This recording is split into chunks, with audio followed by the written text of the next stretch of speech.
अस्सलाम वालेकुम और आज मैं आपको केमोरॉल 4 टैबलेट पर रिव्यू दूंगा जिसका दो मेडिसिन की कॉम्बिनेशन है। एक ट्रेप्सिन है, दूसरा केमोट्रेप्सिन है। ये दोनों मेडिसिन एंटी इन्फ्लेमेटरी एक्टिविटी पाए जाते हैं जिसम में जब भी इन्फ्लेमेशन होती है तो इस इन्फ्लेमेशन को ठीक करने के लिए आप इस मेडिसिन का इस्तेमाल किया जाता है। जब भी बॉडी में इन्फ्लेमेशन होती है, इसकी कोई अलामात होती है, ख़ास सिम्टम होते हैं जैसा स्वेलिंग होती है, पेन होती है, दर्द होती है, सोजन होती है, तो ये इन्फ्लेमेशन को इन कंडीशन को ठीक करने के लिए आप इस मेडिसिन का इस्तेमाल कर सकते हैं। एंटी इन्फ्लेमेटरी मेडिसिन में एनसैड, स्टेरॉयड और दूसरा एंजाइम वाली मेडिसिन आती है जो ट्रेप्सिन और केमोट्रेप्सिन है। आज मैं आपको इस केमोरॉल 4 टैबलेट पर रिव्यू दूंगा, इसकी यूजेस, साइड इफेक्ट और कॉन्ट्राइंडिकेशन बताता हूँ।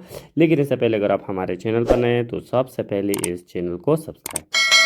अगर इस टेबलेट की यूजेस को देखा जाए तो ये मेडिसिन एंटी इन्फ्लेमेटरी मेडिसिन है जो इन्फ्लेमेशन होती है जिसम में, इनको ठीक करने के लिए दिया जाता है। जैसे कि अगर जब जिसम की जिस जगह में इन्फ्लेमेशन होती है वहाँ दर्द होती है तो इन दर्द को कंट्रोल करने के लिए, इसमें स्वेलिंग होती है, इन स्वेलिंग को, सोजन को कम करने के लिए, इसमें रेडनेस होती है, इनकी सुर्खी होती है तो इनको कम करने के लिए दिया जाता है।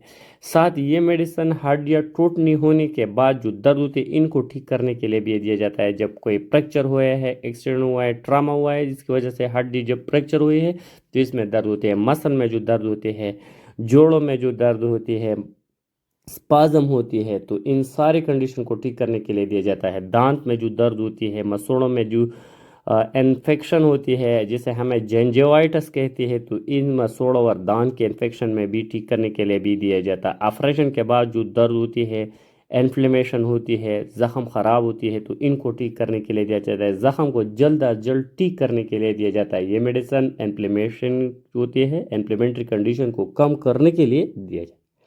इस मेडिसिन के थोड़े बहुत साइड इफेक्ट भी हो सकती है, जैसे इस मेडिसिन के इस्तेमाल से एलर्जिक रिएक्शन होते हैं, specially skin rashes, skin allergy पैदा कर सकते हैं।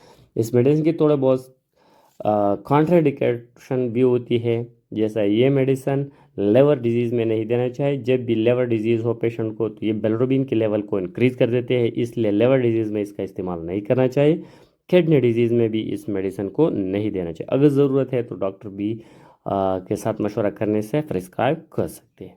अगर इस मेडिसिन की डोज और तरीक़े इस्तेमाल को देखा जाए तो ये बेड इस्तेमाल करना होगा, एक टेबलेट सुबह, एक टेबलेट शाम। जो भी मेडिसिन आप इस्तेमाल कर रहे हैं, इस्तेमाल से पहले अपने डॉक्टर